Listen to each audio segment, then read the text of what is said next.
Hey there everyone, welcome back to the Rust Tutorials vlog. I'm Ida and today we're going to dive into a really cool programming concept, the extension object pattern in Rust. Now I know it might sound a bit complex, but trust me, we're going to break it down into simple terms.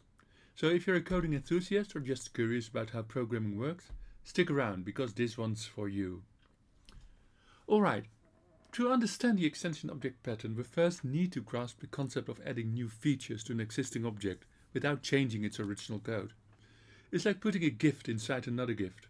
The outer one guides requests to the inner one. Now, this pattern is something that languages like Go have built-in support for, but Rust doesn't directly support it. But don't worry, I'll show you just how easy it is to implement this pattern in Rust. To implement this in Rust, we'll start by creating a trait called basic window. This trait simply defines two methods, open and close. They don't do anything fancy, just open and close something. And here it is.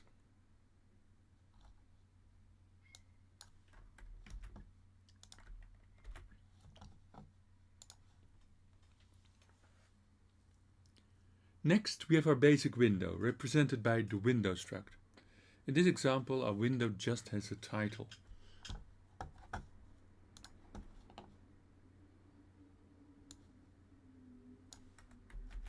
And there we go. I'll make this a bit smaller so we can see everything. A few things to keep in mind.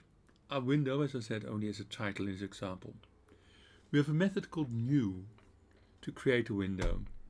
And the open and close messages, open and close methods, I should say, simply print out messages.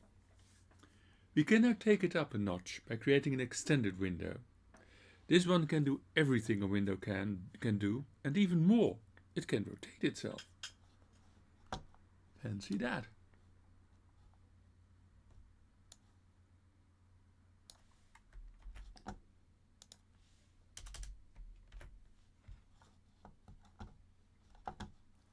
Again, a few notes.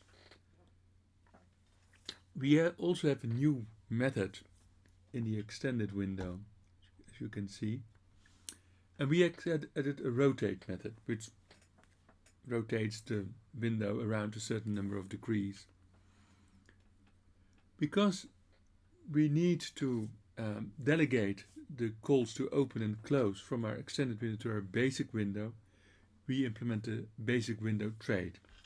That is where the open and close methods come from. And as you can see, they delegate their calls to the window open and close methods. With this code ready, it's time to set up our test. It won't be too long.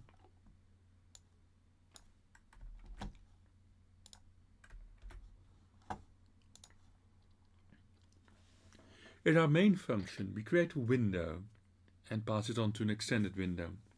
Then we test our open, close and rotate functionalities.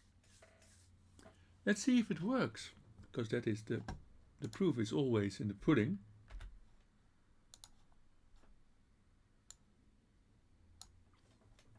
Yes, it does. Let's see it working again. Yes. And there you have it, the extension object pattern in Rust.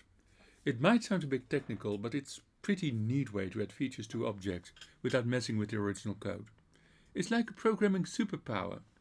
Remember, this approach promotes composition over inheritance, which is a best practice in the coding world. So, if you're working on a Rust project or just expanding your programming knowledge, give this pattern a try. If you found this vlog helpful or interesting, don't forget to hit that like button and subscribe for more coding adventures. And as always, feel free to leave your questions or thoughts in the comments below.